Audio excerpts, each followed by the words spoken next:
مذيع اونو سبورت بيسال صاحب زملكاوي بيقول له السنه اللي فاتت قلت على بطوله الكونفدراليه هي البطوله الاقوى، ايه رايك بقى السنه دي مين الاقوى الكونفدراليه ولا الابطال؟ رد قال له لا احنا دايما كزملكاويه شايفين ان دوري الابطال هو الاقوى. انا الراجل بتاع ربنا وبصلي دلوقتي واخد بالك، وساعات بتكون الكونفدراليه اقوى على حسب الموسم، يعني نشوف بقى مين اللي داخل. لو دخل الزمالك تبقى البطوله الاقوى، ما دخلش الزمالك تبقى البطوله الاضعف. هنتكلم مع بعض عن قرعه دوري الابطال وقرعه الكونفدراليه، وكمان هنتكلم عن عقود لاعبي الاهلي واللي مش عايزين يمضوا، وكمان الهربانين من نادي الزمالك. ما هو الاعلام عامل ودن من طين وودن من بضين. وعلشان ما نطولش عليكم يلا ندخل في الفيديو على طول. السلام عليكم ورحمه الله وبركاته، اهلا وسهلا بكم احبابي واصدقائي، برحب بكم اشرف المصري، واتمنى من كل اخ اهلاوي معانا ما تنساش اهلاوي جميل الصلاه والسلام على الرسول الكريم عليه افضل الصلاه والسلام، وتعمل لنا لايك، تعمل لنا متابعه، تعمل لنا شير ولايك واشتراك في القناه لو انت معانا على اليوتيوب. النهارده عندنا فيديو جميل، فيديو رايق، فيديو عظيم ان شاء الله باذن الله.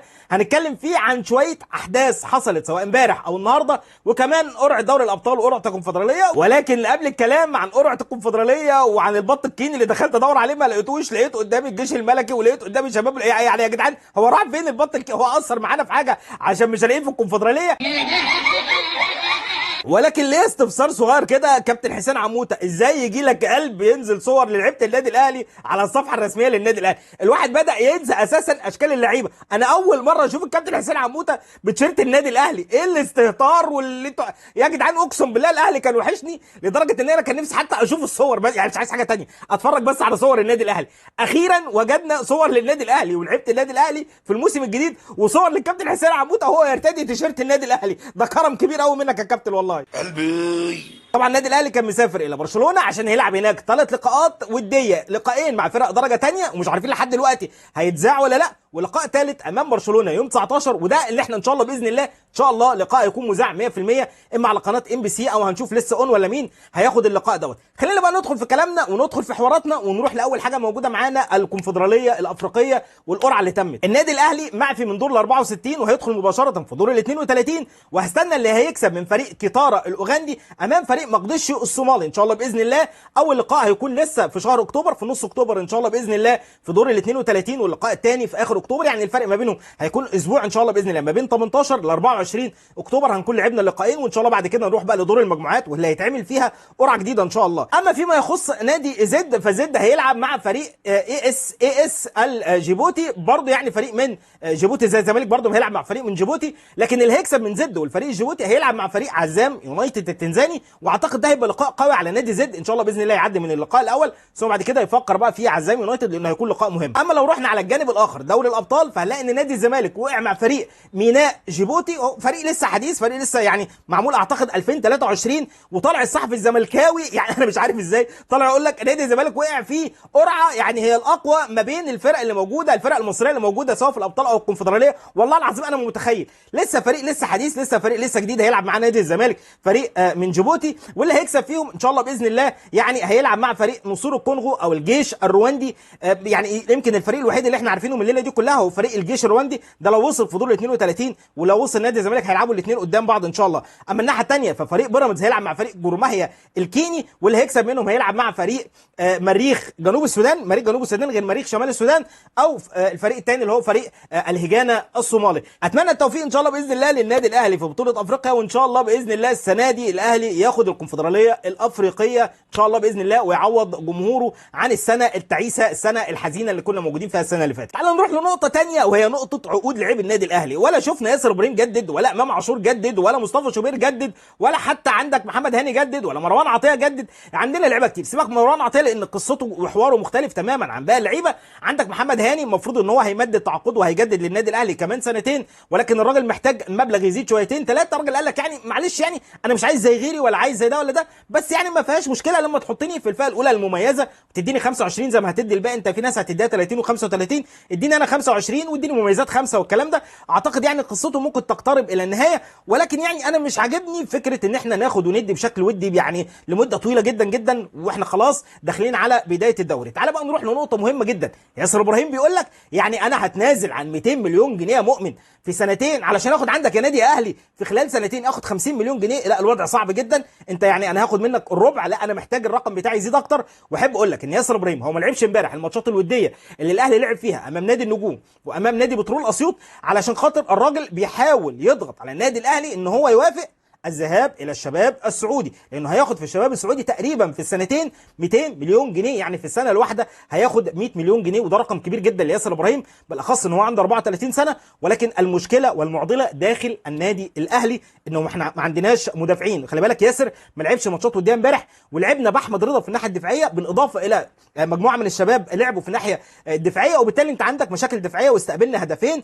في الماتش الثاني امام النجوم بعد كنا كسبانين 6-0. الراجل حسين عموته اتهبل واتجنن على اللعيبه المدافعين لان هم عملوا اخطاء ساذجه جدا، وتسجل هدفين في مصطفى شوبير حسب الكلام اللي طلع. وبالتالي انت عندك اساسا مشاكل دفاعيه، فكمان تمشي ياسر ابراهيم وانت ما جبتش اي حد في الناحيه الدفاعيه، وما عندكش حد في الدوري المصري يقدر ان هو يسد الثغره دي. يعني احنا حاليا بنقول ان ياسر هو افضل الموجودين، فكمان يمشي. واحب اقول لك ياسر بيضغط بشكل قوي، اما يمشي وانت ترفع العقد بتاعك والعرض بتاعك شويتين ثلاثه ان هو يوصل ل 70 60 مليون جنيه، عشان هو هياخد هناك 100 مليون. ولكن لسه هنشوف الدنيا رايحه لفين. الاهلي قال خلاص اقفل عرضك يا عم ياسر، اقفل اي حاجه، انت مكمل معايا سنه، بعد السنه اعمل اللي انت عايز تعمله، هتوصل 35 وشوف ساعتها انت عايز تروح فين تروح. النادي الاهلي عرض عليه ان هو يجدد سنتين مش سنه واحده، وبالتالي ياسر يقدر يكمل مع النادي الاهلي حتى 36 سنه. لو سيبنا ياسر ابراهيم ورحنا لامام عاشور فقصه ثانيه وحوار ثاني خالص، لان امام عاشور يعني عمال يلعب شويه يمين وشويه شمال. انت لسه ليك معانا سنتين يا عم امام، عايز تمدد وتجدد هتاخد فلوس على جديد، وعايز تدنك تعمل اللي انت بتعمله ده، فانت ممكن اساسا ما تلاقيش لنفسك مكان داخل النادي الاهلي ان انت تلعب بشكل اساسي. والكلام كله هيبقى عند حسين عموته، لان امام شويه الوكيل بتاعه يقول لك اصل مره الوكيل بتاع احمد يحيى، لا مره الوكيل بتاعي واحد صاحبي اسمه محمد كفته، مره الوكيل بتاعي لا اصل الوكيل بتاعه هو ادم وطني، وبنلف في دايره كبيره جدا جدا جدا. لا ده انا عايز وهاخد 200 مليون في فرقه ثانيه، وهاخد 200 مليون في السنه بس، لا ده انا محتاج اخد 250 مليون. طب اديني يا عم النادي الاهلي انت 70 80 مليون في السنه، طب ارفع لي العرض بتاعك شويه، طب اديني هديه، طب اديني جايزه، طب اديني مش عارف ايه. فالنادي الاهلي قفل القصه مع امام عاشور، قال له والله اخر عرض عندي 35 مليون جنيه، بالاضافه الى الاعلانات اللي هتحط لك شركه الكوره ايا كان عدد الاعلانات، اعلان 2 3 احنا مالناش علاقه، ولكن ده اخر رقم عندي، عايز تمضي امضي، مش عايز تمضي انت مكمل معايا سنتين على 15 مليون جنيه اللي انت ماضي معاهم حاليا، فخليك زي ما انت كمل السنتين اوصل 30 سنه وبعدين نشوف بعد كده هنعمل معاك ايه. لكن انا يعني من وجهه نظري احنا عايزين نخلص من قصه امام عاشور وصداع امام عاشور. شفنا الكلام ده السنه اللي فاتت، وصلنا لفين وودانا لفين، عمل مشاكل داخل اوضه اللبس، عمل مشاكل في النادي الاهلي، خلانا في الاخر ما خدناش اي بطوله الا بطوله كاس السوبر المصري فقط لا غير. مش عايزين ندخل في نفس الدوامه. لاعب هيكون فاسد داخل الفرقه شيله، ما بتكلمش عن امام، عن اي لاعب هيكون موجود اركنه على جنب، وبص بقى اللعيبه تلعب بيها. احنا عندنا لعيبه جايبينها بشكل كويس في نص الملعب، عندك علي محمود ان شاء الله باذن الله يكون معاك بشكل كويس، هتجيب لاعب وسط اجنبي، كلام كتير بيتقال على اللعيبه جايه من اوروبا بشكل كويس جدا. هنشوف ايه اللي هيحصل وايه اللي هيتم، خاصه بعد خروج محمد علي بن رمضان. لو اتكلمنا برده في نفس نقطه العقود هنروح لمصطفى شوبير. مصطفى شوبير بيقول لك انا كمان معروض عليا 100 مليون او 150 مليون في السنه، وهمضي في فرقه اوروبيه، فرقه بتلعب في دوري ابطال، فانا محتاج ان انت كمان ترفع لي العرض بتاعك. مش هيفرق معايا 30 35 وتقول لي اصل انت هتوصل ل 50، لا انا عايز الرقم بتاعي يكون اكتر من كده بكتير.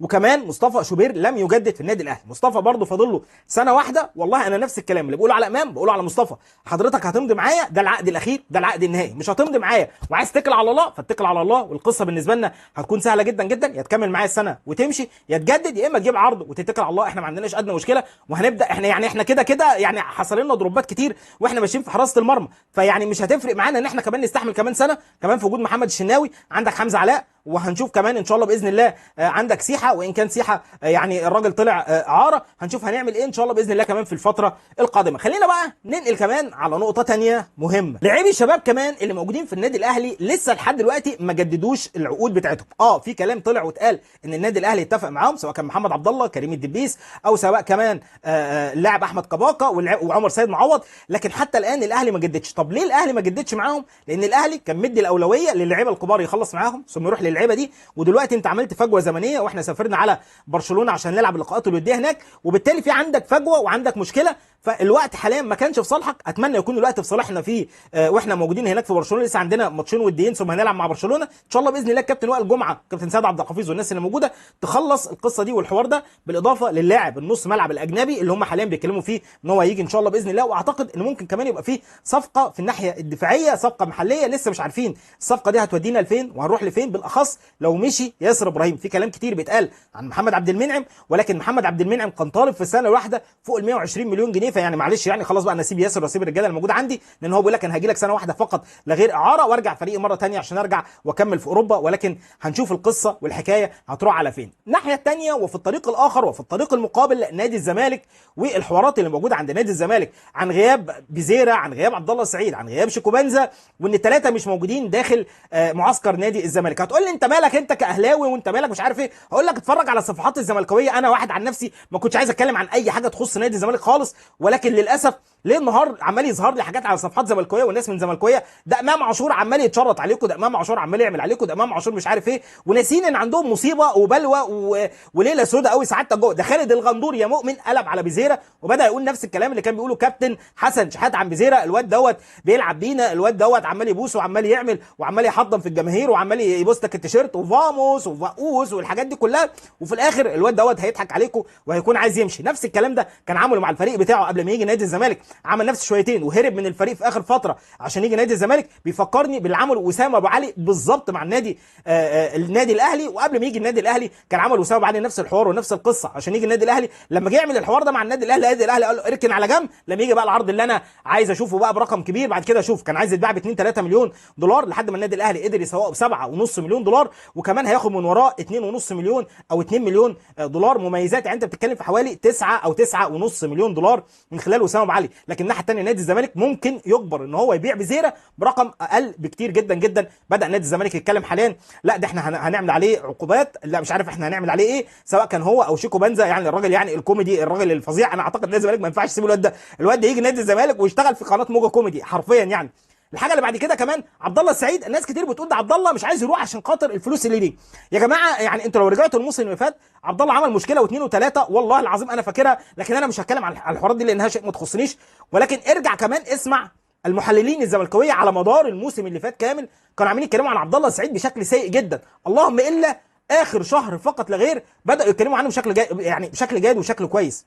يعني انا ما اعرفش الناس هل الناس عندها ذاكره السمك، يعني مش فاكره مستوى عبد الله السعيد طول السنه كان عامل ازاي، وبعدين في الاخر يعني في ناس كانت راح تديله افضل لاعب وسط ملعب في الموسم. انا ما اعرفش ازاي، اقسم بالله كابتن ايمن يونس والناس الزملكاويه كانوا واكلينه طول الموسم. يعني الراجل كبر والراجل عمل والراجل سوى، وجايين في اخر شهر بس اخر شهر فقط لا غير بدأوا ان هم يشكروا في عبد الله السعيد. يعني شيء يعني شيء لا يصدقه عقل على رأي الفنان الله يرحمها شويكار. عامة يعني احنا نتمنى التوفيق للنادي الاهلي، ونتمنى التوفيق برضه للنادي الاهلي ولعيبه النادي الاهلي، ونتمنى اللي يتمنى لنا الشر ان شاء الله باذن الله يعني يكون كيدهم في نحرهم ان شاء الله باذن الله، وربنا يكرمنا الموسم ده ونقدر ناخد كل البطولات. كل اخ اهلاوي كريم بيكمل معايا لحد دلوقتي اكيد انت من الابطال، واكيد هتصلي وتسلم على رسول الكريم، واكيد عملت لينا اللايك والمتابعه شير ولايك واشتراك في القناه على اليوتيوب. نشوفكم على خير ونتقابل مره ثانيه، وان شاء الله كل البطولات السنه دي ملك النادي الاهلي.